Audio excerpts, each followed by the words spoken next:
we're alternating the questions. So the next of these initial 3 questions will go first to Congressman Teague.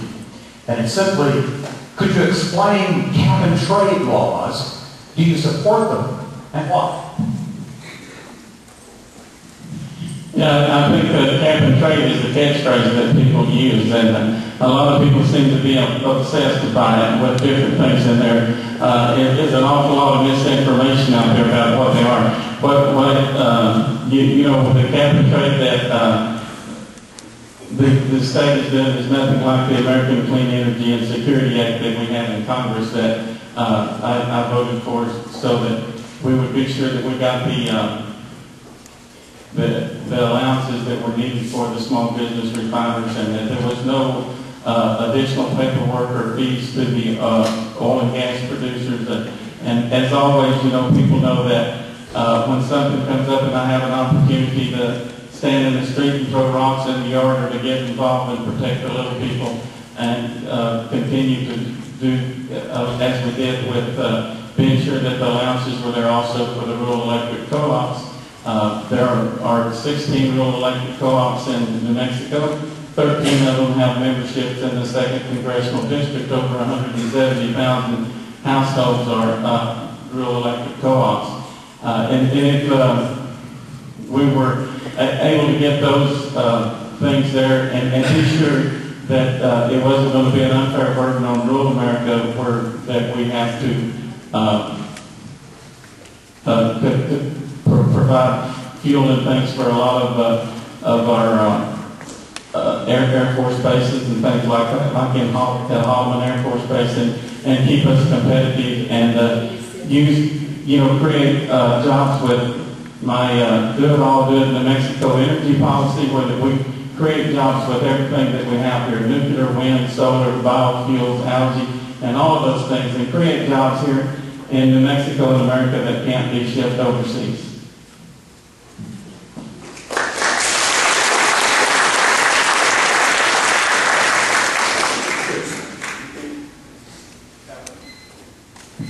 Cap and trade is a process by which the government says it's going to cap the carbons, and you're going to trade for credits. And what that means is we're going to have to pay for those credits. Those credits then are going to be passed along to you, the consumer, in higher electricity, higher gasoline costs. It does not stop any emissions into the environment. It simply adds a new tax into the system. So cap and trade is a process that was voted on by the Congress that's going to kill New Mexico jobs. The rural electric co-ops opposed the bill. Refiners opposed the bill.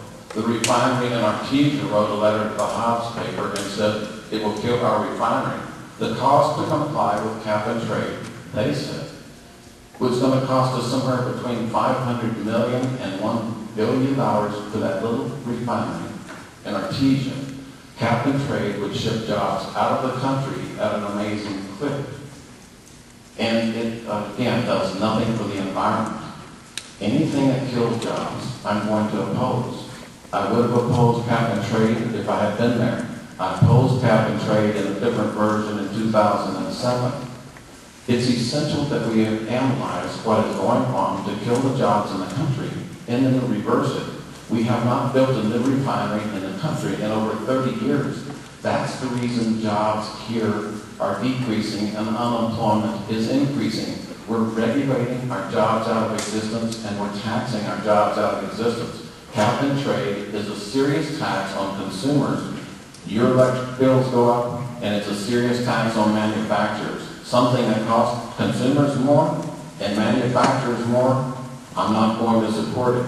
And keep in mind, it's one of the most regressive taxes in history. The poor pay more of their price, their income for utilities. Very regressive.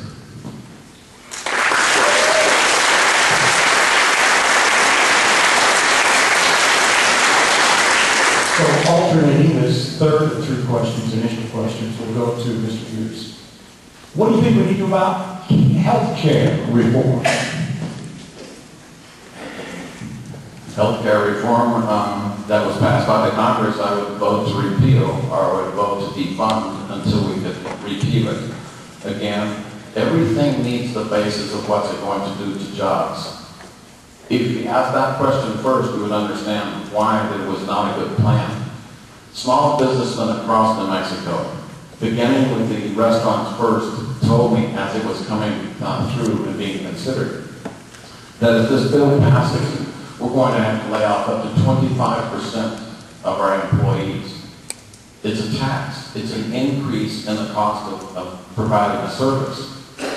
And so health care was 2,200 pages more or less of regulations. It created about 120 to 150 new agencies between the doctor and you, the patient.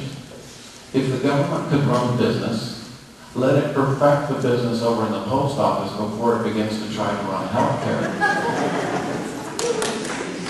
These times are unprecedented that we would consider these kinds of changes. Now, I do not believe that our health care system is all fixed and good. I believe it is the best in the world, but I would take dedicated steps to change what we have rather than creating this new system of bureaucracy with 16,000 new IRS agents. I would have portability where you can carry your insurance policy with you. It would belong to you, not your employer. That, in the end, would do away with the pre-existing condition problem that we face. I would have shopping across state lines because it's cheaper in Texas than it is in New Mexico. I would reform the process by which lawyers have frivolous lawsuits that drive the cost of health care up to every single one of us. I would have had association health plans to where small businesses could band together and buy insurance as a group. That would cut the cost of insurance. But what I would not do is support 2,000 pages of new bureaucracies between you and your doctor. That's where I stand, and I appreciate it.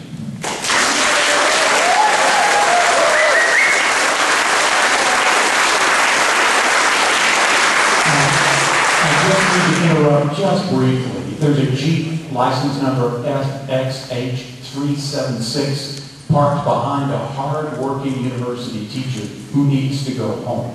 If that's your automobile, would you please Cherokee? I'm sorry. Yeah, I voted against the health care bill because I didn't think it did enough to start lowering the cost of health care to the working people of the 2nd Congressional District of New Mexico. The people that I know in my district that don't have health care because they can't afford it. And I didn't see that we were bending that cost down there. We put all of the requirements on the employee and the small business employer. We didn't put the same requirements on insurance companies, and we didn't allow for negotiating with pharmacies for rates and things. So, you know, we've got to make a general change in the way we present health care and the way we provide health care for people, because the way we're doing it now is we're paying doctors for procedures, and they're going to do all of the procedures to protect themselves and to be sure. We need to pay doctors for results, pay them for making people well, not for providing tests and doing different functions. Now, there are some of the things that we need to change is we need to do away with the insurance companies' antitrust exemption and make there be competition for insurance plans or health care. We need to also allow for shopping across state lines to allow people that live close to the border. In a lot of places that's not a problem, but for people that live in rural New Mexico like we do, the best medical care to go to sometimes is in another state. We need to be able to do that. There are some good things in this bill that quit allowing companies to laser individuals out of policies or to deny services to people that have been on the plane for a long time and kick them out. So, but those are the reasons that I voted against the health care bill.